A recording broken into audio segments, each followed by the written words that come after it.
Julia Robinson, welcome to Let's Talk. You are my first guest, and to be honest, it's honestly an honor to have you here. I'm so happy. I've been trying to figure out who's the best fit, who can I interview, who can I just sit down and just feel like myself with, and I thought this was perfect.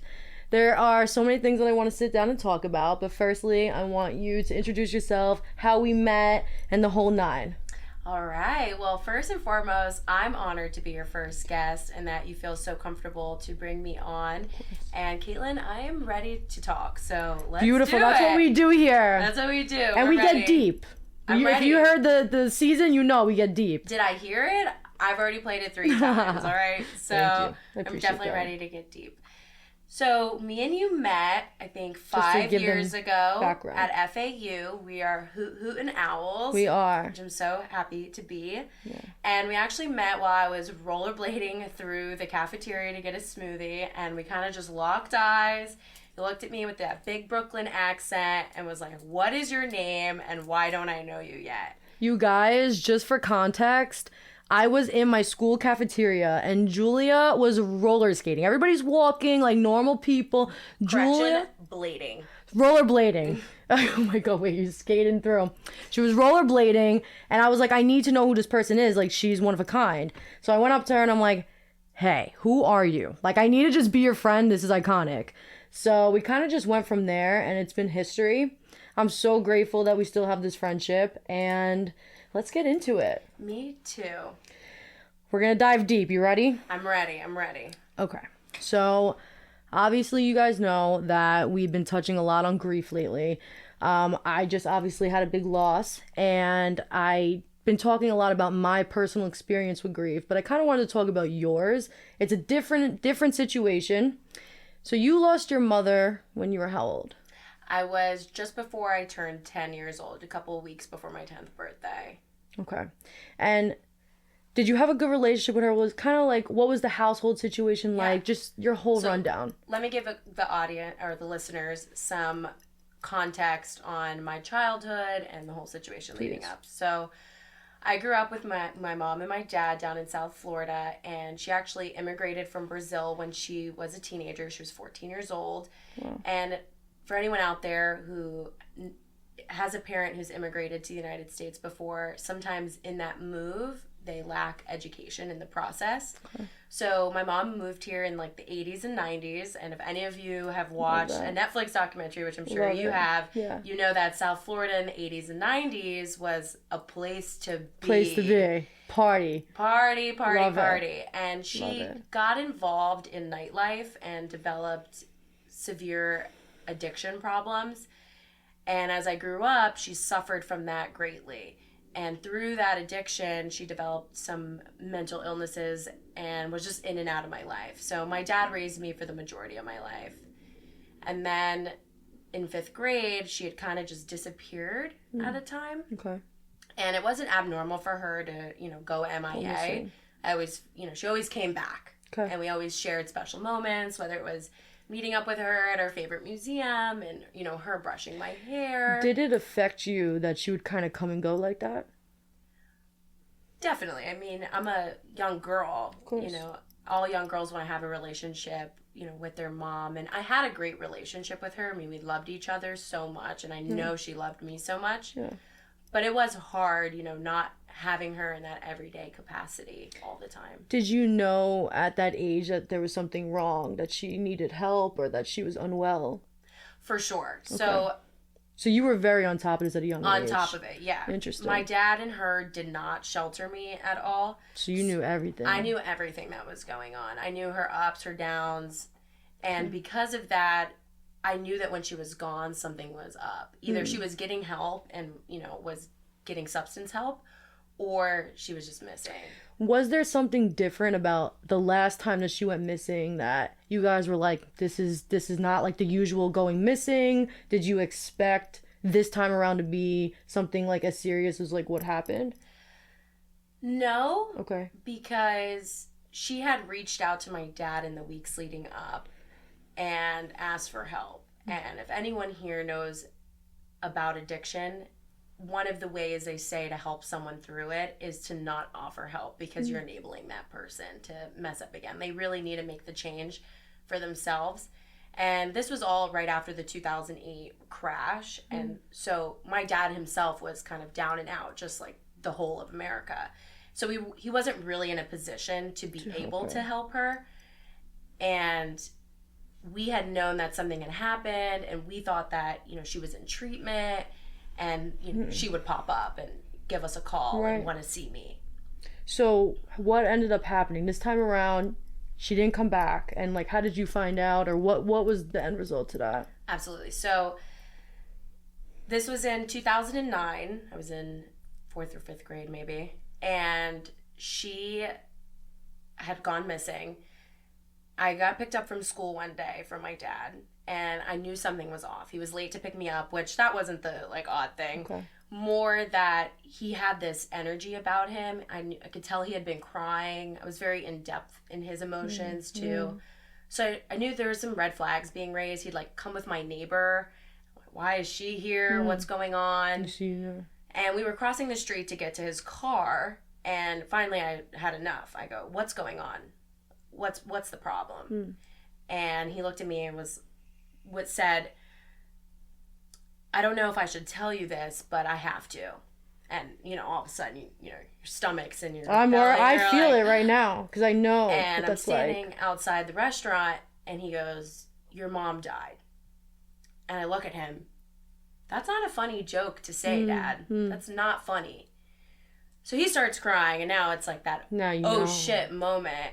Like, this is real. Oh my God. And, you know, I just dropped down to the ground crying. You know, you're 10. You think about your mom being gone. I mean, she'd already kind of not been there, but it was now, well, wait, this silence is forever. Do you remember, like, more, like, you dropped down and, like, in that moment, do you remember really how you felt? Like, was it, like, a sense of, like, should I have done more? Was it a sense of just, like, everything's like taken out of you? Like, what was like that feeling like? Hearing that? Almost like when you fall, maybe when you're ice skating or skiing, and you have that moment where you fall and your whole breath just leaves your body. It was more shock than anything. I think also too, because I was so young, I wasn't even processing it in that almost super deep sense in that moment. It was just more like, holy moly, like, this person's gone now. My mom is gone. You know, the person who grew me in her belly and birthed me and brushed my hair and told me she loved me and gave me back scratches. You know, this person's not there anymore. So what did that next 2 weeks to a month, like that first initial stepping into this new life with no mother, look like for you? What was the changes? Was there a funeral? Yeah. So obviously listening and knowing your story personally and having my own loss in that nuclear family. So for people who don't know the term nuclear family, it's basically your inner circle. So for you, you know, your siblings, your parents, a boyfriend, a partner. So losing someone like my mom, obviously that's a significant change. Being that she already wasn't in my life on that full-time basis, it wasn't in the same sense of you as where I woke up one day and this person was gone. Gotcha. You know, I mean, they were now gone forever, but it wasn't like I went home that night and her belongings were there. However, those 2 weeks still didn't mean that I didn't mourn. So the first week was definitely more emotional. I was crying a lot, you know, just trying to process everything. And then the second week for me, being surrounded with my family and just knowing a lot about how my mom suffered from, you know, her mental illness and just her life and everything, you know, there was also this sense of relief for her because she wasn't struggling anymore. Right. You know, it's like she's at peace now. She was at peace. And I knew she believed in God, and so do I, and she believed in heaven. And I know they say that typically suicide, because my mom did kill herself, you know, doesn't allow you to go to heaven. But in the God that I believe in and who I pray to and the universe that I believe exists, you know, I know that she's there because she was just such an amazing person. I mean, she was the type of person, she'd give you the shirt off her back. I mean, when I'd get Christmas presents, she would bag up all my old toys and go give them out to kids who were underprivileged. I really want to, like, kind of just, like, get an understanding, because I think for, like, me with Francesco, cancer took him. Now, your mother made the choice. So do you feel like what's that like, knowing that this person that you love so much chose to not be here any longer? Like, what did you, I feel like that hits differently. 100%. 100%.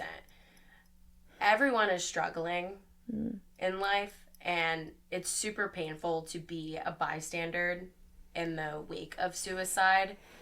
And reflecting on her decision of what she did, you know, it's hard. I found forgiveness in my heart for her and have chosen to forgive her for that, and only pray for her and the best, you know? How did you choose forgiveness? Like, how did you find that in yourself? Reflection, age, maturity. Okay, took some time. It definitely took some time. I think at 10 years old, even though I wasn't naive to everything. I mean, I was definitely more naive to the world than I am today, obviously. Right, of course. But I knew what had happened. There was news articles that came out. You know, I read eyewitness statements. And, you know, I felt for those people that were, like, there in the moment, who saw things happen the way it happened. And, you know, at the end of the day, she's also my mom. Of course. So it comes down to, am I going to live the rest of my life angry at this person? Or am I going to understand that they were put in a bad spot and she felt like she had no choice? But did it start with anger? Like, was that your first initial feeling? Yeah. Confusion towards the world, too, and just confusion about the whole situation. I wish that she would have reached out. I know that from what some of my family was telling me, that she had felt, you know, I had everything I needed. I had my dad who took care of me. I had a great family, her family, my dad's family. And I don't think she felt maybe needed for my sake to be here. Now, was that true? No. You know, I wish she would have stayed, not just for me, but for herself, for her family, for her nieces, her nephews, her brother, her mom. Yeah. But what she suffered from, you know, she was bipolar and schizophrenic at the end. And so she was dealing with a type of mental illness that is so severe. It was almost, I knew that in her heart, I feel like she felt she had no other choice. Right. You know? Do you feel like anybody could have gave her another choice, or do you think it comes from within? Like, there's nothing you could do for somebody in that kind of state of being? You know, it's hard. I'm obviously not a mental health professional. You know, in my personal opinion, could she have been consistent with medication? You know, would that have changed things? Maybe. If she felt maybe she had help, maybe. But my mom had suffered from this for many years. And it wasn't her first attempt. And, you know, I don't think she wanted to live in, like, an institution. It's not, I think, what she wanted in her life. And that was the choice she took. Okay. So you guys had a funeral? Or? We did. We had a memorial. She was cremated. And I do remember that. It was very busy. A lot of people came because she did touch a lot of lives. You know, like I said, she was a really, really good person. And she really cared for others. I think that's where I get my qualities from. Yes. So we did have a memorial for her at one and of her... And you went? Of course. At one of her churches we used to go to all the time. She was very religious and very in doubt in Christianity. So we did it at one of her Brazilian churches. And I just remember, you know, obviously this was almost not, 15 years ago now, but I remember being in this church packed with people, listening to her coworkers, her friends, her family go Everybody up just speaking stories. and speaking about her, and just feeling so touched and feeling her in the room and hearing these positive memories of her and how good of a person she was. I mean, it felt my soul. Like, it filled my soul up, I should say. So they brought me up on the stage last. I was very talkative, just like I am now today.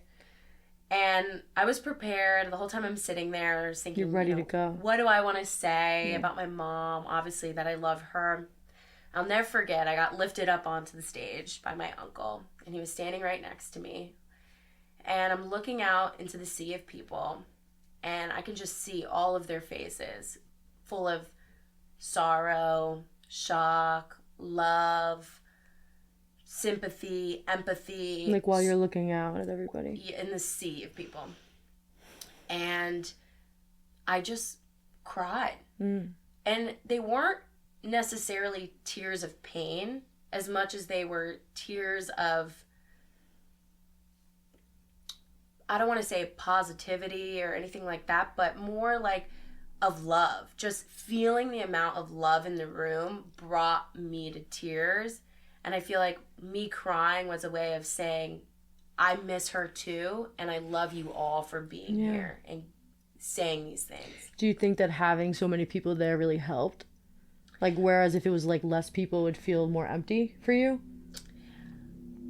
I think the amount of people, seeing the amount of people that were there was super impactful versus just having a few people. So being able to see how many lives she touched showed me that she was so much bigger than just my reality. She was not just my mom. Right. You know? Right. She was my mom. She was a friend. She was a sister. She was an aunt. She was a coworker. She was maybe a nice stranger. She was a fellow church person. So seeing how she connected in this bigger community showed me that, A, I'm not alone in this, but also, wow, look what she's done.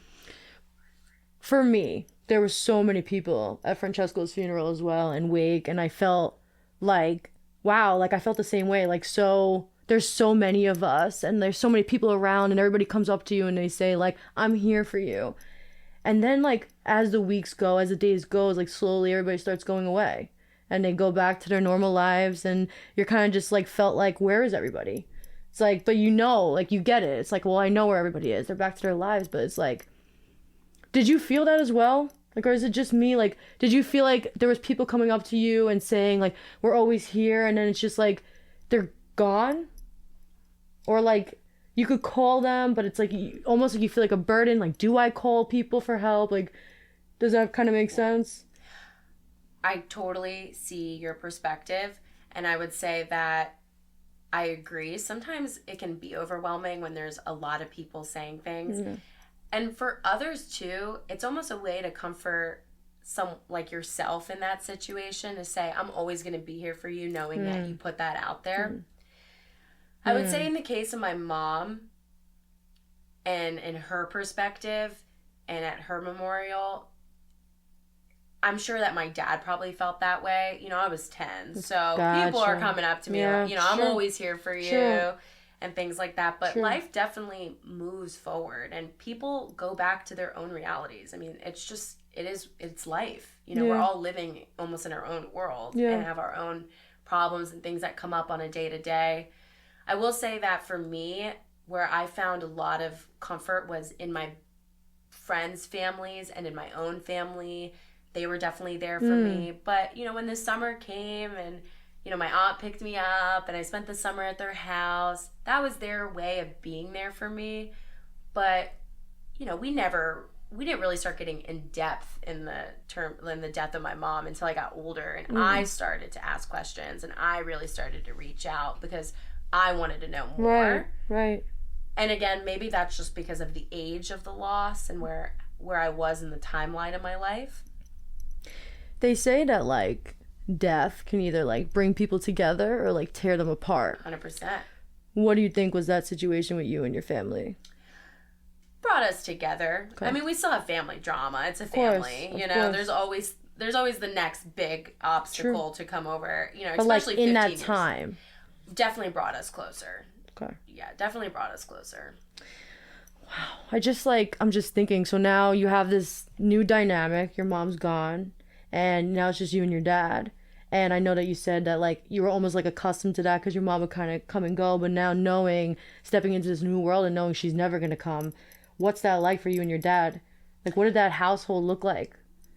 Well, for him, it definitely rapidly changed because that was his life partner. Yeah. You know, they weren't married or maybe, you know, full in love, Notebook style. Yeah. But he still loved her. You know, they had a Right. baby together. They had me. I'm their only child.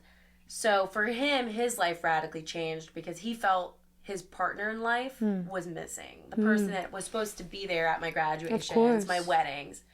So it hit him way more deeply in the outward response Yeah. than it did really for me. And again, I think it all ties back down to age.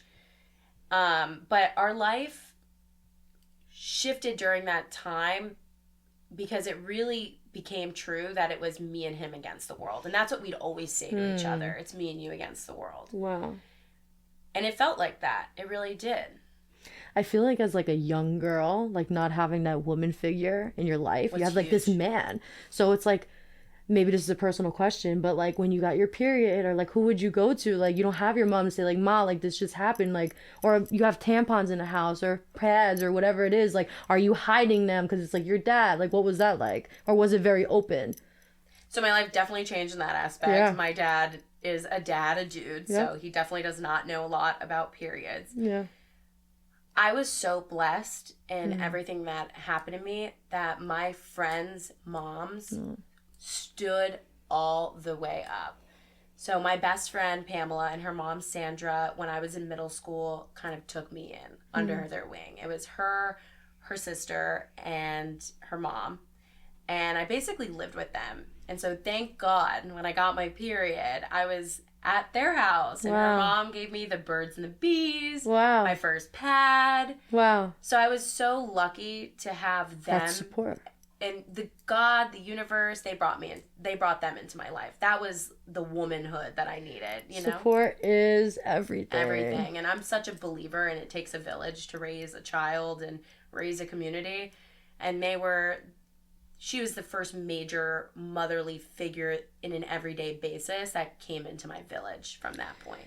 Do you feel like for your grieving, because you were so young, it's such an interesting age, like, what do you feel like, what was like your overall, like when you look back at your life at that age, how would you say you were like kind of navigating? Like, was the first couple of months, like that first year, like, were you like almost like maybe like at school and like with friends and they're talking about what their and their moms are doing together, like, you know, like, did you feel that loss in that way? Like, how are you feeling those losses? Like, where would it be coming from? Because for me, like with Francesco, like, I'll be at a grocery store, maybe there's a couple there, and I'm like, whoa, like that's triggering. You know, like maybe for you, it was like seeing your friends getting picked up by their mom or... Exactly that. Okay. I mean, watching someone and their mom interact, especially in a loving way, you miss that. You know, seeing a mom put their arm over their child, pet their head, you miss those touches.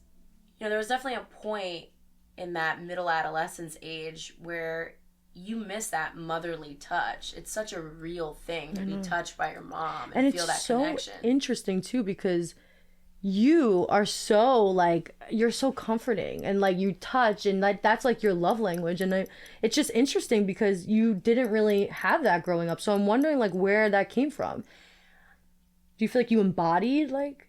I think that's exactly what it is. I took what I was missing and started to fill those gaps in the best way I could for me. And in terms of school, you know, coming back from losing my mom, you know, my teacher had been notified, and I was very open about it. I've always been very open about my life.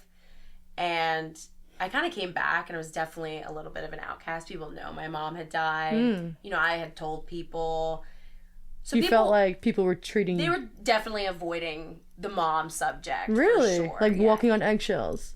At that age, for sure. Especially my close friends. You know, At they that didn't want to age? see me upset. I remember I got cards from my group of girlfriends. They all had the whole class make me cards. Wow. And I came back, and they were all there. So I was very blessed to be in a very loving environment at that age, and with a group of peers that could empathize with me and be there and not make it super awkward and weird. But so time has gone by. You're now 24 years old. So this is 14 years ago. Yes.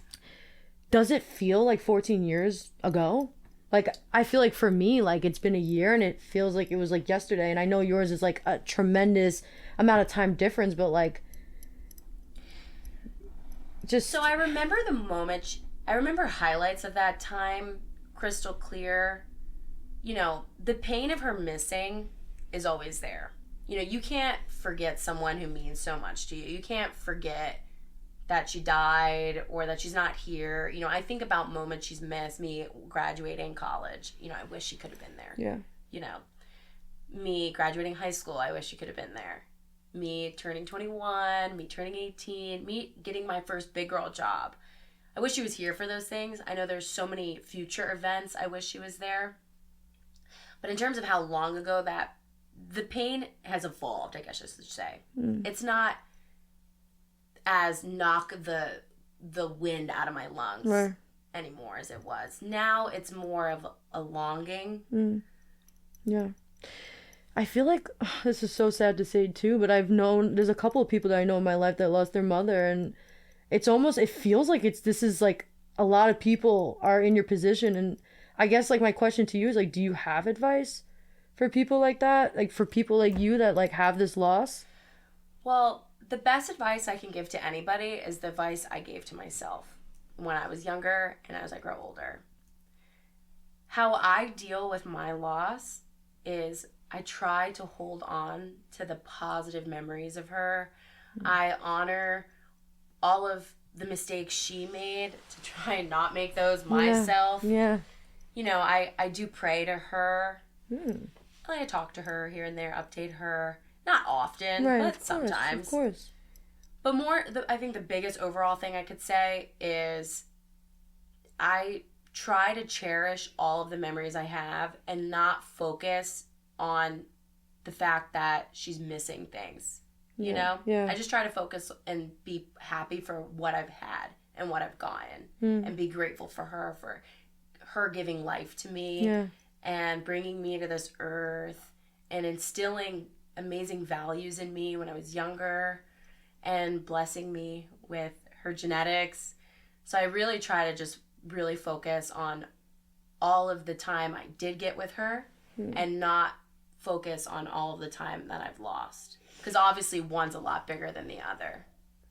I'm just trying to like imagine for a second this dynamic, because I grew up with just me and my mom, and I feel like, again, like having that woman is just so comforting. It was just you and your father, and we spoke about how like with certain things you guys were open in the pads and stuff like that, and you had that support.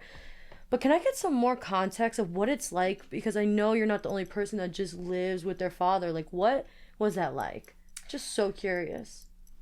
Well, it definitely made me a guy's girl for sure. I mean, like a tomboy. 100%. Okay. I mean, I grew up. You should see my legs outside of the pants. They are full of asphalt scarring from learning how to rollerblade, playing frisbee. You know, my dad is just a dude. Yeah. So it was just a different environment than growing up with a lady. I also didn't have to deal with period anger from someone else either. True. There's the pros. Yeah. You know, dads can be definitely more protective. Thankfully, you know, I had a cool dad. You know, he let me live my life and really grow as an individual, which was great. What about the holidays?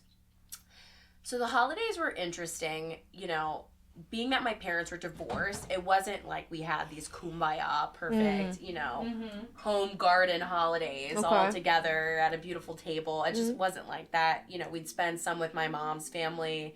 I spent a lot of holidays with my dad's family. Surprisingly, after she passed, I continually spent a lot of my holidays with my dad's family. It was just something that was already in stone prior to. I know it's been so long, but do you ever just like randomly get like flashback memories of you and your mom? And if so, do you have one to share? So there's two actions that will trigger a memory for me. Okay.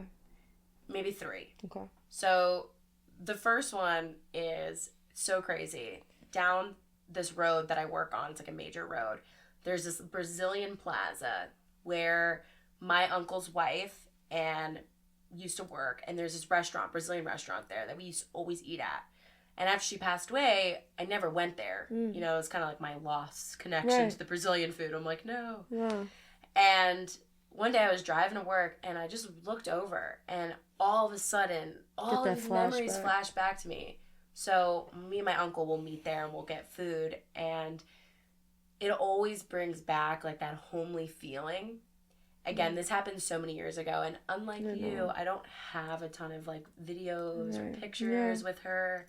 I have very little tangible memories. So for me, it's more of a feeling I get than it is like a vivid memory. The other times I get these memories or feelings is when someone brushes my hair. It actually takes me back to one of my last memories I have of her, which was sitting at this park we used to love to go to. And I'm on her lap and she's brushing my hair. And I just remember that sense of like security you get. You know, I'm sure here everyone has had their mom brush their hair once or twice, especially as a girl with long hair. I mean, if your mom hasn't brushed your hair, give it a shot. I promise it'll still feel good even at this age, I think. Definitely. But getting my hair brushed kind of brings back that same feeling, brings that memory back up. I got to give you a little credit, and I don't even know if you gave yourself enough credit. So what you're telling me, I want to make sure I'm understanding. Everything that your mother gave you and that you weren't able to get anymore because she was gone, you gave to yourself. How did you find the strength? I mean, this is not easy things to do. So my life has always been do or die. There is no safety net. There's no backup plan. So you're living on survival mode. Survival mode, yes, but not in the sense of where I'm living to survive, you know? Okay. Like, I live to live. Okay. But at that age, it was survival mode, you know? Absolutely. I was young. I mean, I wanted to finish school. My dad was very serious about school and getting up and going and doing that, you know? We were definitely in survival mode. Especially in the time frame it happened, like in 2008. Again, I mean, I don't want to keep going back to financial crisis, but for people who went through that, I mean, if you were on the wrong side of that, I mean, it was devastating. Yeah. You know? Yeah. So it was definitely a do or die mentality. It was, you know, I need to get through life. I need to find happiness. Like, I need to be comforted. I need to be successful. So, yeah, definitely survival mode. Going back to that. Do you feel like when you go to people's houses, like your friends, I mean, I feel like even when you come to my house, like you love my mom. And for sure. Are you just like, moms, like I want to know you, I want to hug you, like I just want what I didn't have? Oh, for sure. Don't bring me near your mother. I will steal her. I will befriend her and befriend you. For sure. I love moms. I love being close with my friends' moms. I love feeling like I have them in my corner. And I'm so blessed to have multiple of my friends' moms who I love, you know. I feel like there's two ways that can go. It's either you lose your mom and you just love moms. You're like, I just want to be around as many moms as I can. Or you're like, don't put me in the same room with a mom. I don't want to see it. It hurts. And I'm wondering, like, because this came natural to you, do you have any advice for maybe somebody that's having a hard time facing these triggers? Yes. It's not healthy to reflect anger that you have for a person onto another person, nonetheless, a whole subgroup of people. Even though there was a time where I was angry with my mom and the decision she made, I found a way to forgive that and forgive everyone in the process. Yeah. You know? So my advice to as someone who's struggling to face it, someone else's mom didn't hurt. Like, your mom didn't hurt me. You know, your mom's your mom. Now, she might hurt you, but she's never hurt me. Right. So for me, I only have love for people. And I know that my mom would only want me to have love in my heart. You know, again, going back to being that she was very religious, you know, God doesn't love when hate's in your heart. You know, God built us to love. My situation's so fresh, and I feel like when people so fresh are talking about cancer, and I love hearing from your point of view because I want to see what it's like to be healed or like, you know, come a really long way and have that time. for me right now, like I'm on TikTok and I see a video of somebody with cancer, I'm just like my heart, like I hate the word cancer, like the whole idea of like any hospital that's a cancer hospital, it freaks me out. And Yeah. so for you, when you hear, you know, a suicide story or something like that, does that trigger you? Just the idea of it? You know, it breaks my heart. I know. It breaks my heart. And I hope that anybody who is contemplating suicide seeks help. Really, I really do, because I don't think suicide is the answer at all. And I don't think that it was necessarily my mom's answer. But again, I felt like she was in a position of no choice, obviously. You know, she made the choice. Like she, you know, made that decision. But when I hear about people who commit suicide, especially like at a young age, you know, she was 34, but I know people who have done that even earlier. Yeah. And it crushes my soul. It hurts me so much. But obviously, like, the Just idea like of you. suicide is even for me, but do you feel like more for you because of? Yeah, it does. I mean,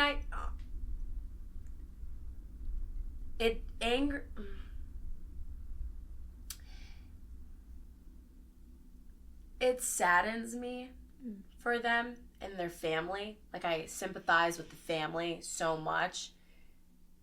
And I wish I was a superhero and I could conquer all and I could tell every single person, you deserve to be here, you deserve to live, you have the strength to fight, you have everything within you to succeed. But I can only do so much as a person. Yeah. So my message to anybody listening is, if you always never be afraid to tell somebody something nice, because you never know who needs to hear something. Sometimes that's all it takes. You know, Looking sometimes. back now, you know, and I guess my question to you is there a way that people can maybe catch on to, because sometimes people don't like to talk and you never really don't know what people are going through. Maybe you didn't even know, like I think you said that you didn't know that your mother, well, did you even know that your mother was thinking that that was even like a possibility? I knew with her condition it was a risk. So it's different. Okay. So it's, yeah. Okay. So just like when you're sick with an illness, there's a risk of death. You're right. Well, with some mental illnesses, there's a heavy risk of suicide. You know, it's like an adverse side effect, unfortunately. So we knew as a family that there was a possibility that that would be the outcome of her future. Do you have any regrets? No regrets. I mean, there's things I wish that I had. Again, going back to like the pictures and videos, you know, I wish I had more of those things, but no regrets. You know, I can't go back and change the past. Is there anything in your house that you have of hers that you keep? Just photos of us, really. Okay. I don't really have like too many of her belongings. Actually, I take that back. I have her passport when she was pregnant with me. Wow. And I love it. It's one of my cherished possessions. Love. And I have a necklace that she actually used to wear. Do you ever like wear the necklace or check the passport? I used to all the time. Okay. Now it's kind of in my safe box. Okay. And the passport, yeah, I mean, I've brought it to work before to show off because she's really pretty and beautiful. I like to show people. Yes. I love that. But no, I don't just open it. You know, if I see it, I will. But I'm just so amazed by everything that you've been through, and like you really like allowed it to just build you in such a beautiful person. Thank you so much. I just hope that you're just a motivation, because we all have our things that we're going through, and sometimes like you have two choices. Either you're going to get hit over the head with something serious and you're gonna let it destroy you, and you're gonna just use it as an excuse to be not a good person. You're like, screw 100%. it. Or you're going to say, hey, I went through a lot, and like I'm gonna make something out of this. I want to be good. Like I want to do good, do better, and like just it really builds you. And I'm just so proud of you. I'm so proud of you. Of you too. So proud of you. But I completely agree with you. And just for the record, the way I dealt with my loss, it's different for everybody. Yeah. There are people who do get knocked over the head and they get destroyed. They get burnt down. I think everyone kind of gets burnt down to a certain True. level when True. you experience a loss. True. The path to rise up is different for everybody, every single person. But ultimately, it comes down to, you're right, making a decision. You're either going to live in the ashes, or you're going to grow anew and rise above and, you know. Amazing. Well, thank you so much for sharing your story about your mom. You're so brave. And I know that you're so vocal and, like, you're very open about talking about 100%. it. Do you feel like that in itself has helped you comprehend everything? So powerful. I own everything obstacle in my life, every hardship, every struggle. I own it. I'm not ashamed of anything that has happened to me. And I feel so grateful to be here and be able to share my grief experience and my loss, and hopefully the way I perceived it helps someone out there. Oh, it will. Or adds to the conversation. And also being able to talk about it in a mature mature outlook at an older age now has helped me tremendously, and it has helped me growing up too. So now we've talked about your personal experience. Now we're zooming out and we're zooming into nowadays, present time. 100%. So you went from being the person that dealt with a loss to being a best friend of somebody that had a loss. What was that like from a best friend's point of view, first of all, for me and Francesco, and just the whole experience?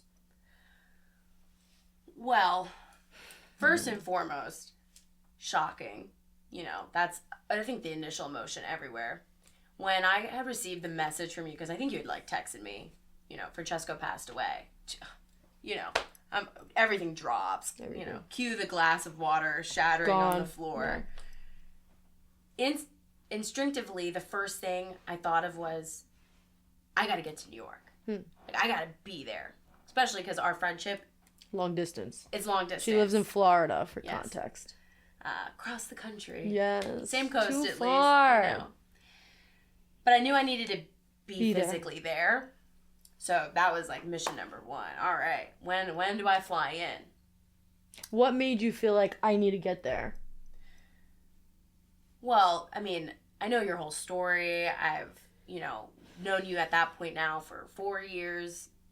So, and honestly, just the desire to want to give you that motherly love, you know, want to be there and hold you and, you know, walk into any situation, guns a-blazing, you know, helping in any way I can.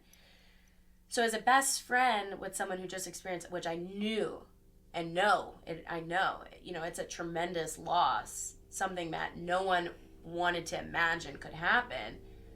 It was just, all right, where's the start point for navigation? What do I need to bring? What do I need to do? To figure that out, it took a little bit of, okay, what situation am I going to walk into? What state are you going to walk into? What can I bring that'll actually be helpful, be sentimental? What can I do that'll actually bring value to this devastating situation, to bring aid?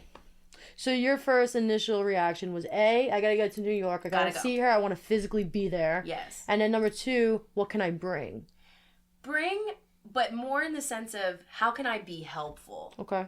Like, where can I help? Okay. So you get here, you fly in. What were you expecting versus what you saw? So you come to my house. You came, what, a couple days after? Yeah, I think I flew in. He passed on Monday. I think I was here the day of his mass. I flew in that day, which I think was that Saturday. The wake, yes. Which I think was Saturday. Yeah. So some time had gone by. I think... So on the way here... Okay. I was imagining all types of scenarios. I mean, it wasn't the time and place for me to be texting, what state of mind are you in? I kind of just had to come up. I knew you were going to be devastated. I didn't know if I was going to walk in, blacked out house... you know, dishes in the sink, you know, I didn't know what was going to go on. Yeah.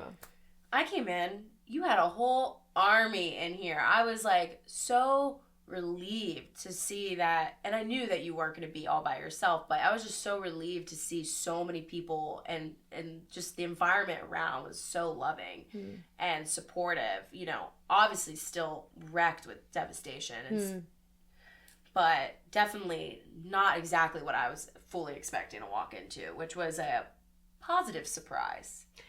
So you heard me kind of break down from my point of view what that all looked like for me. You know, I kind of tried to break down what was going on in my head, and I guess I almost want like you to tell me if you feel like I did a good job and that was accurate information of like how I was navigating.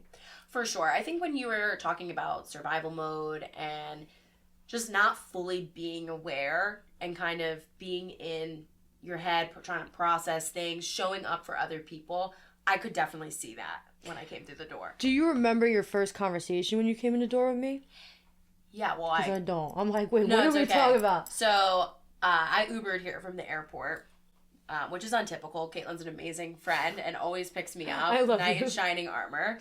I love you. So I Ubered here. I did make a pit stop at Build-A-Bear to I love the bear. I did. It was just to get it like re-sewn up, the whole thing. But so I come in, I got all my bags, okay. You know, the door's unlocked, which is like very rare for this rare household. occasion. Like that is not a normal thing. Usually it's like locked. Brooklyn, New York shit is locked. It is locked. Yeah. It was not locked though. So I opened the door. Come storming in. Yeah, and for those who don't know her house, she lives in a 3-story townhome. So the first story is like an entryway, and then there's another staircase up to the top. Yeah. So did you walk in? You're like, oh, there's a stairs. Gotta make my way up. I think there was like someone in the doorway. I mean, okay. Again, my people mission, everywhere. Yeah, everywhere. My mission was like, where is she? Yeah. Like, we gotta go. I think I'm running late, so she's running late. It's a very important day. So I like, you know, drop everything, run upstairs, and you know, you're in the bathroom. You got I think Audrey and Meg are helping you with your makeup and hair, and you're just staring in the mirror. And I'm like, okay, well, she's getting dressed, pampered. This is good news. Yeah. You know, I saw your mom. Obviously, gave her like a massive hug because you know, gotta get to my mom's. Yeah. So I just remember just seeing you, and there are no words in that moment. So I just gave you a big hug, and you know, you looked at me and said, "Are you ready to go to his family's house?" And I was like, "Let's go." And I just remember, you know, holding your hand and just saying, "Fuck." Yeah, that's all you could say. Sucks. Fuck. Like, fuck this. That was it. I mean, that's it. That I'm sorry, all that. I mean, that's not it. I mean, one thing with facing a loss is you have to face the reality of it. And which is like, this fucking sucks. It sucks. Yeah. It really, it does. It still does. You know, I wish on anything that he was here. He was such an amazing person and deserved life and deserved to beat cancer. And so me and you, we're driving to his house. Now I said, you ready to go? Yeah. What's going on in the car? How am I... Well, see, for you, what are you thinking in your head? Like, what do you remember?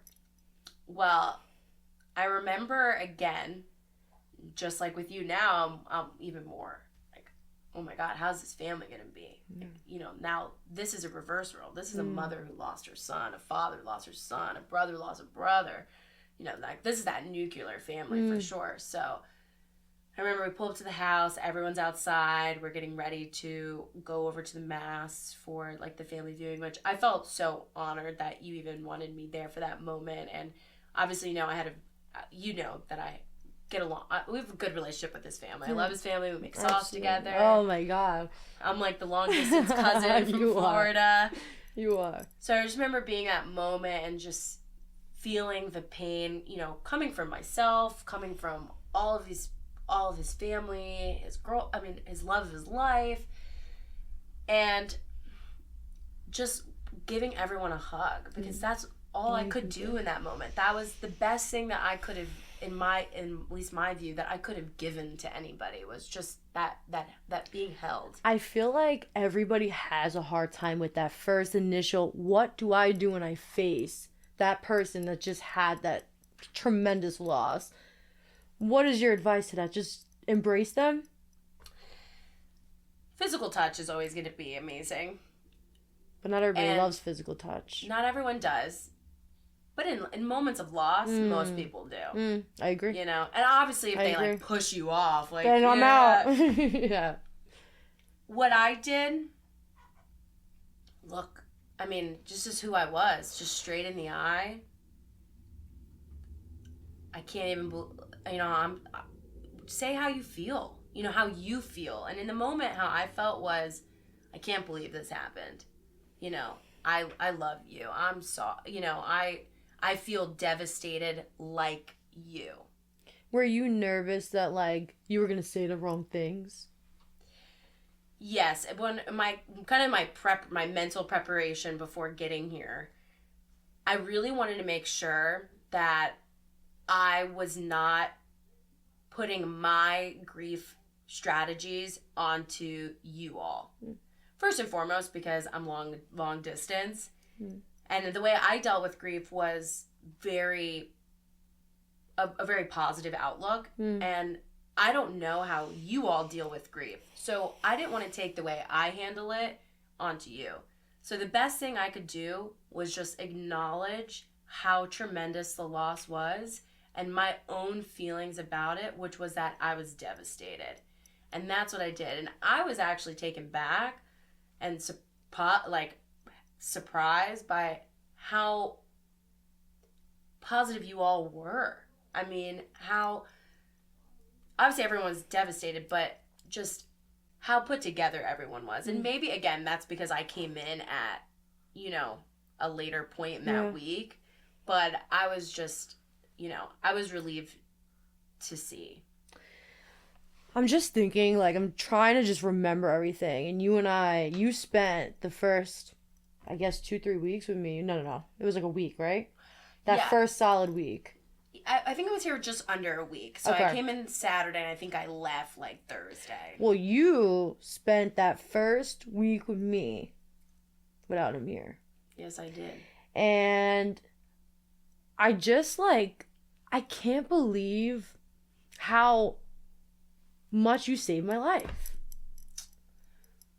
I mean it. And it's like, and the reason why I'm making sure that that's known is because I really think that there's value to give to people that are listening to this right now, because there were a lot of really good things that you did to help. Thank you. And there's one that comes to mind.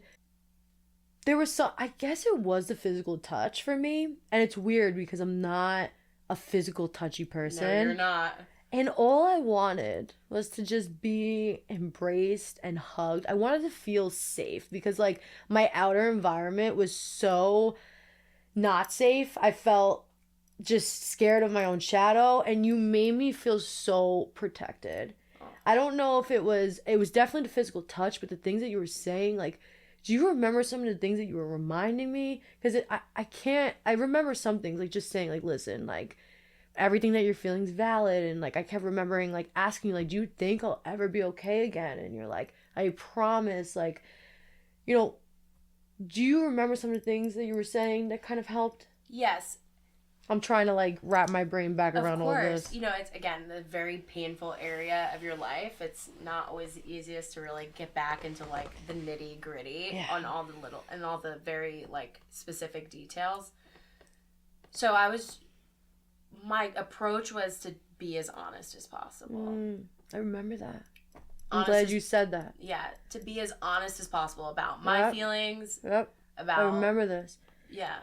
I remember, like, asking you questions, like, I can't remember, but I remember you giving me the real, hey, you're not going to be okay right now. Like, hey, this is going to suck. Like, and I remember, like, you think that like, for me personally, like, you would think the person doesn't want to hear it. But I was, like, so happy because I knew that because you were telling the truth. You know, when I ask those questions, I feel like deep down I know the answers to them. Like, one day I am going to be okay again. Like, deep down, you know, there's some possible way that one day you'll see the light. But in that moment, like, you were just telling me all the real truth. And I think that's really important. I think everybody tries the sugarcoat thing to tell people what they want to hear. And that's what it is. And that's what I didn't want to do coming in. I didn't want to sugarcoat everything. Because then I realized I could trust you. I'm like, oh, so she's going to tell me the truth. Yeah. Let's talk some more. I wanted to be real. I wanted to be real about the significance. Yeah. Real about the process. And, you know, I remember specifically when it came to you, you know, you were saying, Julie, like, am I ever going to live again? Am I going to be able to do this? And I just remember, and it broke my heart to say it because I didn't want to be so blamed because it hurts. Like, it hurts to even say it now, but yeah, it's gonna fucking suck. Yep. Life sucks. You are literally going to have days when you wake up and you're gonna just remember him bringing coffee, and that's not gonna be the case anymore. Yep. And you are gonna get way more down from here. Yep. Like, this week has been crazy, but you've been filled with chaos, filled with people. People that are distracting you. You kept saying that to me too. And I remember saying to you, at that time, you refused to be alone. And I remember before I left, I said to myself, I go, I'm going to have to wake this girl up and tell her that the way this is, and these people that are, I don't want to call them people, that was, these friends that are here, the support network that you have that is here, is amazing, and it's so great that you have this now, but this isn't going to be forever. Isn't a reality. And you are going to have to face that demon of sleeping alone, being alone, waking up and building a new routine without this person, and all of those moments and more that I can't even think of in this time, laying in bed next to you, is going to be the worst. Do you remember I was doing like a bath bomb? I do. What was that about? I'm getting a flashback right now. Yeah, so... Did you bring it? No, you had it. I had a bath bomb. Yeah, you got it. Because me and you took a bath in bathing suits. We did. So, when I showed up, you had many friends here, which I was very happy to see, because I love all of them. They're all amazing people. And we have this thing, we like to have moments where it's just us. Yeah. And I do remember when I came in, you came to me and said, I really want to find a moment this weekend where it can just be us. I feel like I needed to. Because I also feel, looking back and reflecting, and from what you've told me, that it was overwhelming to have so many people. And I think, too, being an outsider, you know, being just who you are in nature, people want to be close to you, be around you, especially in a moment of absolute devastation. I mean, as a friend, it's comforting to be there for a friend. So I remember when we finally got that moment where it was just us. I think it was just us. I could be wrong. But no, I think it was too. I think it was just us, yeah. And you looked at me and I go, you know what? I found the bath bomb. I looked at you and I go, held it up. Sold it with that. Then get on your swim towel right now. Let's go. Fill it up. Yeah. And we sat in there and, you know, we cried, we laughed, and we just really talked deeply about the battle. So I was from the get talking this through with you. You remember that? Because I don't. Yeah. You've always been very quizzical. True. You love to ask questions. Right. And that's why I'm loving this right now. Yeah, you do. Yeah. And you also, which is great because you love to, you know, obviously give advice and share things with other people, but you also love to receive advice. I do. You're very great at that. And I think you wanted to hear from people about their perspectives. And I just wanted to make sure that I was giving you the truth when you were asking me things. Do you feel like the activities that you were like setting up for us, because I know we went to like the Smash room, we did. These kind of things were helping me? Yeah, so my mission when I came was I want to help in any way I can. Emotionally, physically, hugs, you know. I was prepared to get in here, cook, clean. You know, I was ready to start mopping the floor. Whatever it meant to do, I was here. So for the couple of days I had before I came, I was doing like some big research. I'm like, I knew you loved to journal and you love to read. So I think I actually got you your first journal. I think you did too. When you did the show. Yes, you did. I put you on. You did put me on. But it's great. And I knew you would be amazing at it and you would love it because you're very manifestation like that. So when this came up, I was like, this is a great opportunity to do a grief journal. So I did research on like the best one. So I brought that because I'm like, this will help her when I'm gone and I can't be here physically all the time. I brought the teddy bear, so you always have something to cuddle and touch. And then when I got here, I was like, okay, we need to set up things to do. Because there's things that I want, at least for maybe even my own comfort, I just want to be able to give this to her in this time. So one thing I thought about was a rage room, because I knew that there was anger inside of you, because there was anger inside of me, you know? I was mad. You know, this person, I mean, I'm not going to front here and say I was his best friend by any means, but I still loved him. Yeah, I mean, of course. And there was anger in me because what happened to him, he didn't deserve, not even in the slightest.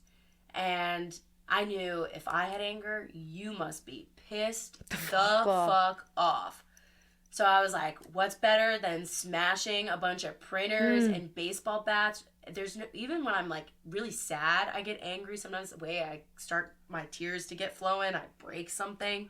So I'm like, not all the time. Right. You know. Yeah. So I set up the rage room, and we did it with a couple of your good friends. And I was just really hoping it had the effect that I was going for. And I think it did. I think at first you were scared to release the anger. I could notice it because I went in there bats a swinging. You were gonna take a bat. I was like, yeah.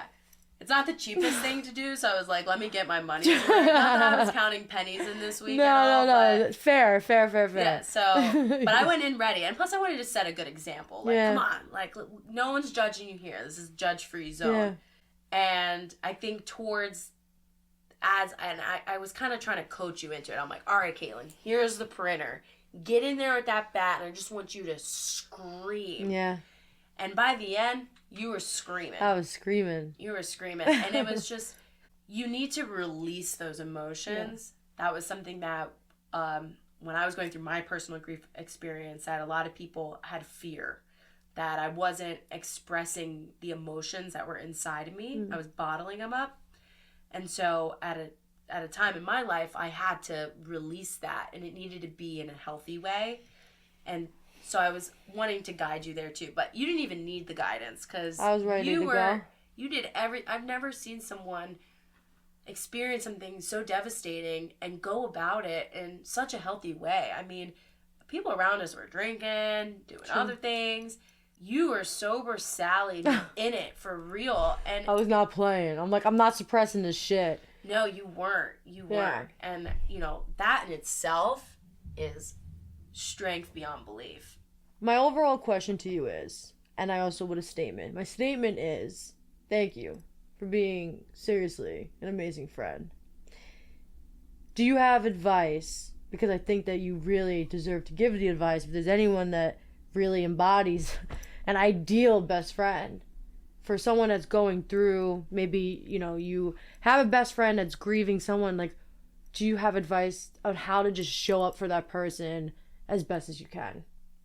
What I would say is the best thing is to be there in the way you think would fit them best. So in this case, even though I know that you're not the biggest physical touch person, I knew that that was something that would be comforting. So showing up in that sense of being there morally, spiritually, and physically is the best. Obviously, if you can't get there physically, well, you know, do what you can. But that's obviously very important in this. But just be very thoughtful about how you go about things and be honest. Yeah. I mean, that was really, I think, the most impactful thing from what I'm hearing from your side of it, too, was just the fact I was honest. And I didn't sugarcoat, and I didn't pretend, and it was real. Yeah. And I wanted to make sure that the comfort I was giving in that time was and is real. Everything that I brought and I did and I said, I did so with intention. Yep. I did so with love in my heart. And I think that you were kind of like moving in the moment, like just observing, doing. Oh, she might need this right now, doing. Like, you were just in the moment. You're present, very present. Thank you. Very present. And making sure not to overstep. This. It wasn't about me and my interaction. Nothing, honestly, nothing the fuck to do with you as a best friend. Right. It has everything to do with who the loss touches the most. True. And in this case, obviously his family, you, and his dearest friends, and people who were in his life every single day. So for me, my mission was show up first and foremost for you, and then for them too. And when you see your person that you're showing up for, number one, is being shown up for with others going around, like in that environment, I was showing up for anybody I could. You know, hugging the friends, you know, getting his mom water, whatever you can do in the moment. Be present, be observant, and do everything with honesty, intention, and love. I love you. Thank you so much. I love you so much for being here. Coming on, my first guest. I'm so blessed. Thank amazing. you. I love you. I love you too.